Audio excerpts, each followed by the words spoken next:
नमस्कार दोस्तों, स्वागत है आपका बिहार सुप्रभात न्यूज़ चैनल में। आज है तारीख 18 सितंबर 2024, दिन बुधवार। तो चलिए देखते हैं आज के बिहार की मुख्य व ताज़ा खबरें। इससे पहले हमें कमेंट में ज़रूर बताएं कि आप न्यूज़ को किस जिले या शहर से देख रहे हैं, और अगर आपको न्यूज़ पसंद आए तो वीडियो को लाइक और चैनल को सब्सक्राइब जरूर करें। औरंगाबाद के 400 गरीब परिवारों को मिला नया घर, 2600 लाभुकों को दी गई पीएम आवास योजना की पहली किस्त। जी हां दोस्तों, विश्वकर्मा पूजा के शुभ अवसर पर 400 से ज्यादा गरीब परिवारों को अपने नए घर का तोहफा मिला है। प्रधानमंत्री आवास योजना ग्रामीण के तहत बने नए घरों में परिवारों ने गृह प्रवेश किया है। इस मौके पर जिला अधिकारी श्रीकांत शास्त्री ने परिवारों को घर की चाबी सौंपी है। इसके अलावा 2600 और परिवारों को भी इस योजना के तहत नए घर की मंजूरी मिली है। जिला अधिकारी ने बताया कि जिले में 2677 लोगों को घर देने का लक्ष्य था, जिसमें से 2600 लोगों के बैंक खातों में पहली किस्त की रकम भेज दी गई है। सभी लाभार्थियों को जिला अधिकारी ने स्वीकृति पत्र भी दिए हैं। बिहार में टला बड़ा रेल हादसा, चलती ट्रेन से निकलने लगी आग की लपट ने यात्रियों में मची भगदड़। जी हां दोस्तों, बिहार में एक ट्रेन हादसा टल गया है, जब छपरा के सोनपुर डिवीजन के अंतर्गत आने वाले अवतार नगर और बड़ा गोपाल रेलवे स्टेशन के बीच चलती ट्रेन में अचानक आग लगने से यात्रियों में अफरा तफरी मच गई। घटना उस समय हुई जब Pataliputra Gorakhpur express train number 15079 की बोगी नंबर 113491 के नीचे से धुआं और आग की लपटें दिखाई देने लगी। ट्रेन में सफ़र कर रहे यात्री घबरा गए और ज़ोर ज़ोर से चिल्लाने लगे, जिसके बाद यात्रियों ने तत्काल ट्रेन के गार्ड और ड्राइवर को इसकी जानकारी दी, जिन्होंने बिना समय गंवाए तुरंत ट्रेन रोक दी। रेलवे कर्मियों ने बोगी का निरीक्षण किया। जांच के दौरान पाया गया कि बोगी के नीचे लगे बैटरी बॉक्स में आग लगी हुई थी, जिससे धुआं निकल रहा था। इस स्थिति को संभालने के लिए रेलवे कर्मियों ने तुरंत बैटरी बॉक्स का कनेक्शन काट दिया और आग बुझाने के प्रयास में जुट गए।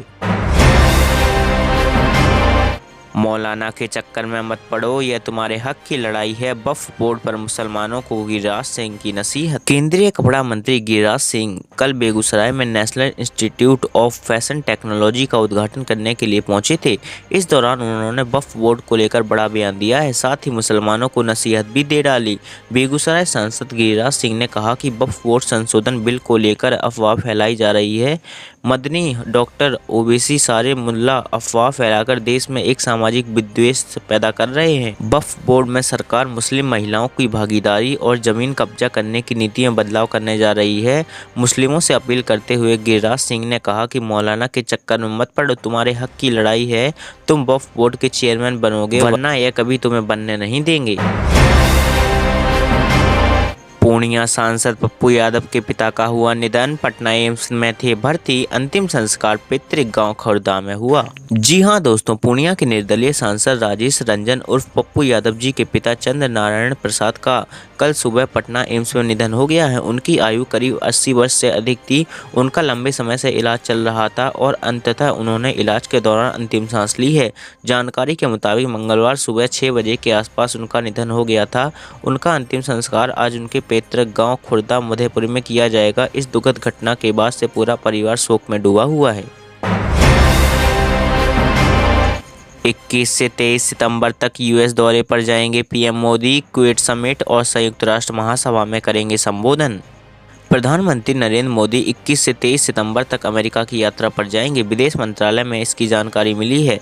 इस दौरान प्रधानमंत्री 21 सितंबर को अमेरिका के डेलवेयर में विलिंगटन में चौथे क्वेड लीडर्स समिट में शिरकत करेंगे। विदेश मंत्रालय के मुताबिक 22 सितंबर को प्रधानमंत्री न्यूयॉर्क में भारतीय समुदाय के लोगों को संबोधित करेंगे, जबकि 23 सितंबर को न्यूयॉर्क में राष्ट्रीय राष्ट्र महासभा में समिट ऑफ द फ्यूचर को संबोधित करेंगे। भागलपुर में विमान सेवा कब से, हवाई अड्डा के रनवे का निर्माण होगा जल्द। ACS प्रत्यय अमृत से मिली मंजूरी। जी हां दोस्तों, भागलपुर में हवाई सेवा को लेकर कवायद तेज हो रही है। वर्तमान हवाई अड्डा के रनवे समेत अप्रोच रोड का निर्माण जल्द शुरू होगा। निर्माण में आ रही बाधा मुख्यालय स्तर पर दूर हो गई है। अपर मुख्य सचिव प्रत्यय अमृत की अध्यक्षता वाली विभागीय निविदा समिति ने एकल बीड पर विचारों उपरांत तकनीकी निविदा को मंजूरी दे दी है। यह ठेका सीवान की Devpura infra construction private limited को दिया गया है। अब सिर्फ खाना पूर्ति के लिए वित्तीय निविदा खोली जाएगी। कहीं जमीन के रकबे में अंतर तो किसी का दाखिल खारिज के बाद भी कटा चालान। सर्वे में कई खामियां हुई उजागर। राज्य सरकार के आदेश के आलोक में जमीन सर्वेक्षण कार्य तेजी से चल रहा है। प्रखंड स्तर पर भी यह कार्य हो रहा है, लिहाजा जमीन मालिक सरकारी दस्तावेज मंगवाने और सहेजने में लगे हैं। इस दौरान अंचल कार्यालय द्वारा बरती गई अनियमितता भी उजागर हो रही है। कहीं रजिस्टर 2 व जमीन के रकबा में अंतर तो कहीं खेसरा में अंतर सामने आ रहा है। इतना ही नहीं, दाखिल खारिज और रसीद काटने के बाद जमाबंदी में विक्रेता के नाम में भी अंतर मिल रहे हैं। इस अनियमिततापूर्ण कार्यों को लेकर जमीन मालिक परेशान हैं। बिहार में चूना लगा रही चिटफंड कंपनियां, 2 लाख से ज़्यादा लोग ठगी के हुए शिकार, कार्रवाई में दी गई ढिलाई। जी हां दोस्तों, चिटफंड कंपनियों ने 2 लाख से अधिक बिहारियों को चूना लगाया है। यह खुलासा बर्ड्स एक्ट को लेकर आई शिकायतों के आधार पर बनाई गई वित्त विभाग की रिपोर्ट में हुआ है। रिपोर्ट का आंकड़ा सभी जिलों को भेज दिया गया है, जिसमें जिलावार आई शिकायत और हुई जांच का ब्यौरा दिया गया है। रिपोर्ट बताती है कि बिहार सरकार के पास 2,01,444 शिकायतें आई हैं, जिनमें मात्र 39,258 की जाँच हुई। शेष 1,62,186 आवेदनों की जाँच लंबित है। एक्ट में प्रमंडलीय आयुक्त व जिला अधिकारी को सक्षम पदाधिकारी बनाया गया है, इसलिए सांस्थानिक वित्त निदेशालय ने दोनों अधिकारियों को लंबित शिकायतों की जांच कराते हुए रिपोर्ट देने को कहा है। अब छुट्टी में रहकर सरकारी स्कूलों के छात्र कर सकेंगे परीक्षा की तैयारी, प्रिपरेटरी लीव को लेकर खत जारी। बिहार के मुजफ्फरपुर जिले में सरकार द्वारा संचालित प्राथमिक और मध्य विद्यालय में भी अब प्रिपरेटरी लीव दिया जाएगा। इन स्कूलों के परीक्षार्थी अब निजी विद्यालयों की तरह ही परीक्षा पूर्व अवकाश का आनंद उठा सकेंगे। उनको यह सुविधा शैक्षणिक सत्र 2024 से 25 में होने वाले अर्धवार्षिक मूल्यांकन परीक्षाओं से ही मिलनी शुरू हो जाएगी। इसको लेकर माध्यमिक शिक्षा निदेशक योगेंद्र सिंह ने जिला शिक्षा पदाधिकारियों और जिला कार्यक्रम पदाधिकारियों को लिखे पत्र में कहा है कि वर्ग 1 से 8 तक की अर्धवार्षिक परीक्षाओं का आयोजन 18 सितंबर से किया जाना है। इस दौरान 1 और 2 के लिए मौखिक परीक्षाएं ही होगी, शेष वर्गों के लिए लिखित परीक्षा ली जाएगी। इस दौरान जिस वर्ग और विषय की परीक्षाएं होंगी, केवल उसी वर्ग के बच्चे स्कूल जाएंगे और शेष बच्चों को परीक्षाओं की तैयारियों के लिए अवकाश दिया जाएगा। केंद्र से बिहार को मिलने वाली राशि में आई कमी, 3 साल में 21,000 करोड़ रुपए कम मिले। राज्य सरकार 15वें वित्त आयोग में मिली राशि का भी हिसाब लगा रही है। इसके तहत प्रदेश को चौथे साल कितनी राशि मिली और कितनी राशि बकाया है या मिलने की संभावना है, योजना एवं विकास विभाग ने इस पर मंथन शुरू कर दिया है। इसी आधार पर 5वें वर्ष के लिए भी राज्य सरकार अलग से कार्य योजना बनाएगी। पिछले दिनों मुख्य सचिव के स्तर पर केंद्र सरकार से मिलने वाली राशि, केंद्रीय योजनाओं के कार्यान्वयन और उसके तहत मिली और बकाया राशि को लेकर उच्च स्तरीय बैठक हो चुकी है। इसके बाद राज्य सरकार केंद्र से अपनी बकाई राशि के भुगतान के लिए अनुरोध करेगी। इसी क्रम में सरकार देख रही है कि 15वें वित्त आयोग की अद्यतन स्थिति क्या है। दरअसल बीते 8 वर्षों में केंद्र की हिस्सेदारी में 8% की कमी हो गई है।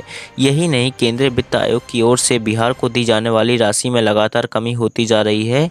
बिहार को 15वें वित्त आयोग के पहले 3 वर्षों में 21,000 करोड़ रुपए कम मिले हैं। ताकि स्वच्छ रहे पटना, 19 सितंबर से सेल्फी विथ डस्टबिन अभियान का होगा आगाज। बिहार के नगर विकास एवं आवास मंत्री नितिन नवीन ने सोमवार को गांधी मैदान स्थित पटना के स्मार्ट सिटी बिल्डिंग में मिशन टोटल सेग्रेगेशन को लेकर अलग अलग जिलों के वार्ड पार्षदों के साथ बैठक की।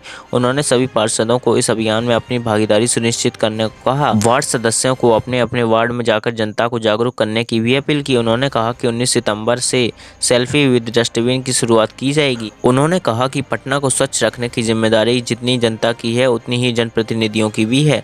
हर प्रतिनिधि का यह कर्तव्य बनता है कि वो जनता को जागरूक कर समाज को बेहतर बनाने के लिए हर संभव प्रयास करे। आरजेडी ने बदली सदस्यता अभियान के आगाज की तारीख, लालू दिल्ली में तो तेजस्वी पटना में संभालेंगे कमान। राष्ट्रीय जनता दल का सदस्यता अभियान अब 19 सितंबर से शुरू होगा। राजद के राष्ट्रीय अध्यक्ष लालू प्रसाद नई दिल्ली में इसकी शुरुआत करेंगे, जबकि नेता प्रतिपक्ष तेजस्वी प्रसाद यादव पटना में इसकी शुरुआत करेंगे। पहले 18 सितंबर से सदस्यता अभियान की शुरुआत की जानी थी, लेकिन इसे एक दिन आगे बढ़ा दिया गया। सोमवार को प्रदेश राजद प्रवक्ता एजाज अहमद ने इसकी जानकारी दी है। उन्होंने बताया कि लालू प्रसाद नई दिल्ली स्थित सांसद डॉक्टर मीसा भारती के पंडारा पार्क स्थित आवास संख्या 37 में सदस्यता अभियान की शुरुआत करेंगे। इस मौके पर लोकसभा सदस्य, राज्यसभा सदस्य, पूर्व सांसद और राष्ट्रीय पदाधिकारी और दिल्ली इकाई के पदाधिकारी राष्ट्रीय अध्यक्ष के समक्ष सदस्यता ग्रहण करेंगे। उपचुनाव से पहले फिर अयोध्या जाएंगे सीएम योगी, रामनगरी को देंगे 1000 करोड़ की सौगात।